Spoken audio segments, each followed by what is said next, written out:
அனைவருக்கும் வணக்கம். பாஜக சங்கிகள் தமிழ்நாட்டில் ஏதாவது ஒரு கலவரத்தை உண்டாக்கணும், ஏதாவது ஒரு பிரச்சனையை உண்டாக்கணும்னு சொல்லிட்டு பல விதங்களில் ட்ரை பண்ணிக்கிட்டே இருக்கானுங்க. திருப்பரங்குன்றம் விவகாரம் அது இதுன்னு நம்ம பல விஷயங்களை நம்ம பார்த்துருப்போம் இல்லையா? இப்போ பார்த்தீங்கன்னா பாஜகவை சேர்ந்த அமர் பிரசாத் ரெட்டி அப்படின்றவர் ட்விட்டரில் என்ன பண்ணியிருக்காருன்னா ஒரு பதிவு போட்டிருக்காப்புல. அந்த பதிவில் தன்னுடைய வீட்டுக்கு வெடிகுண்டு மிரட்டல் ஒரு இஸ்லாமியர் கொடுப்பதாகவும் தனக்கு கொலை மிரட்டல் விடுப்பதாகவும் அவர் அந்த பதிவில் அந்த மெயிலில் இருக்குது. அவர் ஒரு ஸ்க்ரீன்ஷாட் போட்டிருக்காரு. முதல்ல அந்த ஸ்க்ரீன்ஷாட்டில் என்ன இருக்குது அப்படின்றத பார்த்துருவோம். இந்த சங்கிகள் எப்போ பார்த்தாலும் ஏதாவது ஒன்று கலவரம் பண்ணணுன்னே தெரியுறானுங்க. வெக்கமே இல்லாத இழிவான பிறவிகள் சங்கிகள், சங்கி நாய்கள். அந்த மெயிலை பாருங்கள், we will take our revenge அப்படின்றது தான் அந்த மெயிலுடைய சப்ஜெக்ட்.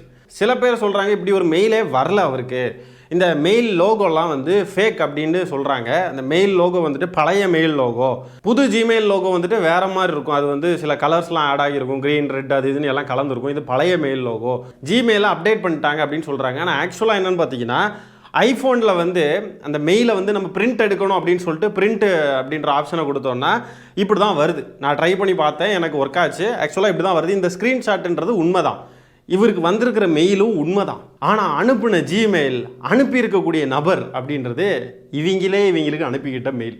இதை தெளிவாக புரிஞ்சுக்கணும் மக்களே. அந்த மெயிலை பாருங்கள், இப்ராஹிம் அன்வர்ன்றவர் அனுப்பியிருக்காராம். இப்ராஹிம் அன்வர் @protonmail.com அப்படின்ட்டு. இந்த மெயிலே இப்போ வேலிடாக இல்லை அப்படின்ற மாதிரி சில பேர் செய்திகள் போட்டுக்கிட்டு இருக்காங்க. மெயிலை டீஆக்டிவேட் பண்ணிட்டாங்களா என்னன்றது தெரில. அதாவது என்ன போட்டிருக்காங்க பாருங்கள், இன்ஷா அல்லா அப்படின்னு ஆரம்பிச்சிருக்காங்க. முதலாவதாக எந்த ஒரு இஸ்லாமியரும் இன்ஷா அல்லான்னு எழுத தொடங்கவே மாட்டாங்க. இப்போ வேற இஸ்லாமியர்களுக்கு இந்த ரம்சான் விஷயங்கள்லாம் போயிட்டு இருக்கு, நோன்பு எடுக்கிற முதல் வாரம்னு நினைக்கிறேன். இந்த நேரத்தில் இஸ்லாமியர்கள் மேலே ஏதாவது ஒரு பழியை தூக்கி போடுறோம். அதாவது கண்ணு ஊர்த்திக்கிட்டே இருக்கும் போல இவங்களுக்குலாம், கண்ணு ஊர்த்திக்கிட்டே இருக்கும். அவங்க எப்படி நிம்மதியாக இருக்காங்க, ஏதாவது ஒன்று பண்ணணுமே, தமிழ்நாட்டுக்குள்ளே ஏதாவது ஒரு குண்டை தூக்கி போடணுமே, ஏதாவது பண்ணி இஸ்லாமியர்களுக்கும் இந்துக்களுக்கும் சண்டையை மூட்டி விட்டு அதில் நம்ம குளிர்காயணும் அப்படின்லாம் நினைக்கிறாங்க. வெறி பிடிச்ச மிருகங்கள். தமிழ்நாட்டில் இருக்கக்கூடிய இஸ்லாமியர்களை இந்த இந்துத்துவவாதிகள் தொடர்ந்து டார்கெட் பண்ணிக்கிட்டே இருக்காங்க. முந்தானத்து பார்த்தீங்கன்னா இந்த வேலூர் இப்ராஹிம் இருக்கார் பாருங்க, அது ஒரு டேஷ். அந்த டேஷ் ஒரு நிகழ்ச்சியை ஏற்பாடு பண்ணியிருந்துச்சான். அந்த நிகழ்ச்சி ராணிப்பேட்டையில் நடந்துச்சான். அந்த நிகழ்ச்சியில் இஸ்லாமியர்களை த்ரெட்டன் பண்ணியிருக்காங்க, மிரட்டியிருக்காங்க, இஸ்லாமியர்களை தாக்கும் விதமாக பேசியிருக்கார். இஸ்லாமியர்கள் பாஜகவுக்கு வாக்களிக்காததுனால அப்படின்ற மாதிரிலாம் அந்த மெயிலில் தெரிவிச்சிருக்காங்க. இஸ்லாமியர்களுடைய வாக்கு பாஜகவுக்கு என்றைக்குமே கிடையாது அப்படின்னு சொல்லிட்டு அதில் இருக்குது. கண்டிப்பாக அதுதான் உண்மை. இந்த அமர் பிரசாத் ரெட்டியே இவங்களுக்கே இந்த மெயில் அனுப்பினாலும் உண்மையாக போட்டிருக்காங்க, அதுக்கு பாராட்டலாம். நரேந்திர மோடி தான் எங்களுடைய மெயின் டார்கெட். நாங்கள் இப்போதைக்கு அமர் பிரசாத் ரெட்டியை டார்கெட் பண்ணுறோம். அமர் பிரசாத் ரெட்டியோடைய தலையை நாங்கள் பப்ளிக்கில் துண்டாக்குவோம், அவருடைய ஒட்டுமொத்த குடும்பத்தையுமே நாங்கள் இல்லாமாக்குவோம், எங்களுடைய இஸ்லாமிய கம்யூனிட்டியோடைய ஸ்ட்ரென்த் என்னன்றதை காட்டுவோம்னு சொல்லிட்டுலாம் டைப் பண்ணியிருக்காங்களா. எப்படியெல்லாம் யோசிக்கிறானுங்க பாருங்களேன் இந்த சங்கிகள். ஏன்டா இப்படி ஒரு பொழப்பு, இப்படி ஒரு பொழப்பு உழைக்கிறதுக்கு நீங்கள்லாம் இன்னும் இளவுகடா வாழ்றீங்க நீங்கள்லாம். We will fix 2 kg RDX, 2 kg RDX அந்த அமர் பிரசாத் ரெட்டியோடைய வீட்டில் அவர் எதிர்பார்க்காத நேரத்தில் நாங்கள் வைப்போம். இது நாங்கள் காவல்துறைக்கு வைக்கக்கூடிய சவால். இந்த சங்கிகளை பேச அனுமதித்த காவல்துறைக்கு நாங்கள் சவால் விடுறோம். முடிஞ்சா அமர் பிரசாத் ரெட்டியை காப்பாற்றிக்கோங்க, குட் லக் தமிழ்நாடு போலீஸ் அப்படின்னு சொல்லிட்டு இருக்கு. மாட்டிக்கிட்டான் பார்த்தீங்களா, மண்டை மேலே இருக்கிற கொண்டையை மறைக்க மறந்துட்டியே அமர் பிரசாத் ரெட்டி. காவல்துறைக்கு சவால் விடக்கூடிய ஒரு நபர் எதற்காக அமர் பிரசாத் ரெட்டிக்கு இந்த மெயில் அனுப்பணும்? நேராக காவல்துறைக்கு அனுப்பலாம்ல. அதாவது பாருங்க, காவல்துறைக்கு சவால் விட்டு அனுப்புவாராம், இவர் சோசியல் மீடியாவில் பதிவிடுவாராம். சோசியல் மீடியாவில் பதிவு போட்டதை பார்த்து காவல்துறை நடவடிக்கை எடுக்கணும். சோசியல் மீடியாவில் ஏன் பதிவு பண்ணணும்? உண்மையாலுமே இப்படி ஒன்று நடக்குதுன்னு சொன்னால், இப்போ நமக்கெல்லாம் இப்படி ஒன்று நடக்குதுன்னா நம்ம நேராக லீகலாக என்னன்றது தானே பார்ப்போம். சோசியல் மீடியாவில் இங்கே பாருங்கள் எனக்கு வெடிகுண்டு மிரட்டல் அப்படின்ட்டு போடுவோமா? அப்படியே போட்டாலும் அந்த செய்தி உண்மையாக என்னன்றதை கண்டறிஞ்சு அது யார் எங்கேருந்து வந்திருக்கு எல்லாம் டீட்டெயில்ஸ்லாம் எடுத்து ப்ராப்பராக போடுவோம். ஆனால் பாருங்கள், வெறும் மெயில் வந்திருக்கு அதை நான் போட்டுட்டேன் அப்படின்னா இதை எப்படி நம்ப முடியும்? உண்மையாலுமே யார் அதை பண்ணியிருக்கிறது, யார் இதை அனுப்பியிருக்கிறதுன்றதெல்லாம் கண்டுபிடிச்சி தெளிவாக போடணும் இல்லையா? எப்படியெல்லாம் இஸ்லாமியர்கள் மேலே ஏதாவது பழியை சுமத்தி ஏதாவது ஒரு வகையில் கலவரத்தை தூண்டணும்னு எப்படியெல்லாம் யோசிக்கிறானுங்க பாருங்களேன் விதவிதமா. தன்னுடைய வீட்டுக்கு தானே பெட்ரோல் குண்டை தூக்கி வீசுறது, தன்னுடைய சொந்த கார் பைக்குக்கு தானே தீ வச்சுக்கிட்டு பழியை தூக்கி இஸ்லாமியர்கள் மேலே தூக்கி போட்டுக்கிட்டு நாடகம் ஆடுறது, இதெல்லாம் பாஜகவினருக்கு இந்த சங்கிகளுக்கு கைவந்த கலை. இப்படியெல்லாம் செஞ்சு கலவரத்தை தூண்டுறது ஒரு பக்கம், இன்னொரு பக்கம் அனுதாபம் தேடுறது. அந்த அனுதாபத்தை அப்படியே வாக்குகளாக மாற்றி அவங்க வடநாட்டில எல்லாம் தேர்தலில் ஜெயிப்பாங்க. இங்கேயும் அதே ஃபார்முலாவை பண்ணா என்ன? இதெல்லாம் நடக்காது ராஜா. நீ குறுக்கு வெளியில் ஜெயிக்கணும்னு நினைச்சனா நடக்காது. உன்னை தொங்க விட்டு தோல் உரிப்போம். அதுதான் தமிழ்நாடு. இங்கே வந்து இந்த கண்ணாமூச்சி ஆட்டம் ஆடிக்கிட்டு இருக்கிறதெல்லாம் நடக்காது. இது தமிழ்நாடு. திருப்பரங்குன்றம் விவகாரத்தில் என்னன்னா, நாங்கள் தர்கா பக்கத்தில் தான் நாங்கள் தீபம் ஏற்றுவோம்னு சொல்லிட்டு கலவரத்தை தூண்ட பார்த்தானுங்க.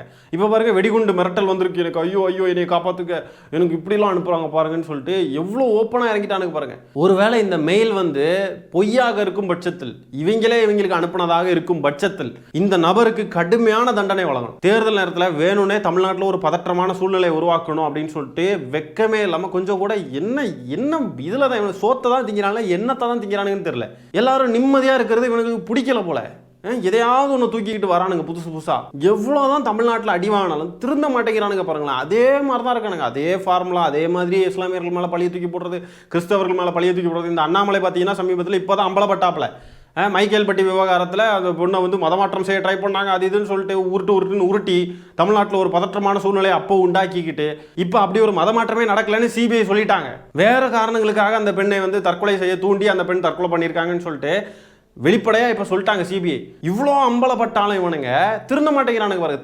திரும்ப ஏதாவது போய் வதந்தி, அவதூறு, பித்தலாட்டம், ஃப்ராடுத்தனம் இதிலே தான் இருக்கானுங்க அவனுங்க. திருட்டு பசங்க, மொள்ள மாதிரி பசங்க. அண்ணாமலைன்னு சொல்கிறப்ப அண்ணாமலை பற்றி பேசாமல் இருக்க முடியுமா? அண்ணாமலை சமீபத்தில் ஒரு இடத்துல பேசுகிறாப்புல, தன்னைத்தானே பெரிய அறிவாளியாக மற்றவர்களுக்கு காட்டுவதற்காக அண்ணாமலை என்னெல்லாம் செஞ்சார் அப்படின்றத அவர் வாயாலே அவர் சொல்கிறாப்புல. அதை நம்ம பார்ப்போம் வாங்க. ஏபி முருகன் தப்பா நினைச்சக்கூடாது. ஏபி முருகானந்தன் அறிவாளியா காட்டணும்னா ஏபி முருகானந்தனுக்கு பக்கத்துல ஒரு முட்டாள் உட்கார வைக்கணும், இந்த பக்கம் ஒரு முட்டாள் உட்கார வைக்கணும், இந்த பக்கம் ஒரு முட்டாள் உட்கார வைக்கணும், இந்த பக்கம் ஒரு முட்டாள் உட்கார வைக்கணும். அப்ப நமக்கு ஒரு வருஷம் கழிச்சு ஏபி முருகானந்தன் தான் மோஸ்ட் அறிவாளியா தெரிவார். ஏன்னா முட்டாளுகளுக்கு மத்தியில் அவர் இருக்கார். ஓ, அப்போ இப்படி தான் இவ்வளோ நாள் நீ வந்து இந்த சங்கி முட்டா பயல்களையெல்லாம் நீ ஒரு அறிவாளி நம்ப வச்சுட்டு இருக்கியா? உன் பக்கத்தில் இருக்கவங்க எல்லாம் இப்போ முட்டாளு. கருநாகராஜன்றவரெல்லாம் பக்கத்தில் உட்கார வச்சதெல்லாம் இதனால தானா? ஓ, அவர் முட்டாளு, அப்போ நம்ம இன்னும் கொஞ்சம் அறிவாளியாக காட்டிக்கலாம் அப்படின்ட்டு. ஐபிஎஸ் பாஸ் பண்ணவர் பேசுகிற பேச்சு, இந்த பைத்தியமெல்லாம் எப்படி தான் ஐபிஎஸ் பாஸ் பண்ணிச்சோ தெரியல. சரி, அண்ணாமலை பக்கத்தில் உட்கார்ந்தவங்க எல்லாம் நினச்சா பாவமாக இருக்குது. பாவமாக இல்லை, இந்த சங்கிகளெல்லாம் பார்த்து பாவப்படணுமா என்ன? பாவமாக இல்லை, அது ஒரு டைலாக் சொன்னேன். சிரிப்பாக இருக்கு இவனுங்களெல்லாம் நினச்சாக்க. கோமாளி கூட்டம், கோமாளி சங்கி கூட்டம். லண்டனுக்கெல்லாம் போய் அரசியல் படிச்சுட்டு வந்தாப்புல. சூப்பராக பேசுகிறாப்புல இல்லையா? இதுதான் அரசியல். நம்ம பக்கத்தில் முட்டாள்களை உட்கார வச்சா நம்ம அறிவாளியாக தெரியும். இப்படி தான் சொல்லிக் கொடுக்குறாங்க பாருங்க பாஜகவினருக்கு எப்படி அரசியல் செய்யணும்ட்டு. ஆகவே இப்படியாகத்தான் இருக்கிறது தமிழ்நாட்டில் சங்கிகளின் நிலை. ஒன்று கலவரம் பண்ண பார்க்குறானுங்க, இல்லைனா காமெடி பண்ணிக்கிட்டு இருக்கானுங்க. இதை பார்க்கறதுக்கு அப்படியே தாவைக்காவை பார்த்த மாதிரியே இருக்கு இல்லையா? பாஜகவுடைய ஜூனியர்ஸ் பின்ன எப்படி இருப்பாங்க? அதே மாதிரி தான் இருப்பாங்க. ஒன்று கலவரம் பண்ண பார்ப்பாங்க, இல்லைனா காமெடி பண்ணிக்கிட்டு இருப்பானுங்க. அவர்கள் செய்யக்கூடிய காமெடி மட்டும் தமிழ்நாட்டில் எடுபடும். மக்கள் எல்லாரும் சிரிப்பார்கள். அவர்கள் செய்ய நினைக்கும் கலவரமானது தமிழ்நாட்டில் எடுபடாது. மீண்டும் மீண்டும் கலவரம் பண்ணுறோன்ற பேரில் காமெடி பண்ணுவாங்க. அதே மாதிரி காமெடி பண்ணுவாங்க. அந்த காமெடியை பார்த்து நமக்கு வயிற்றுக்குள்ள ஒரே கலவரமாகும் சிரிச்சு.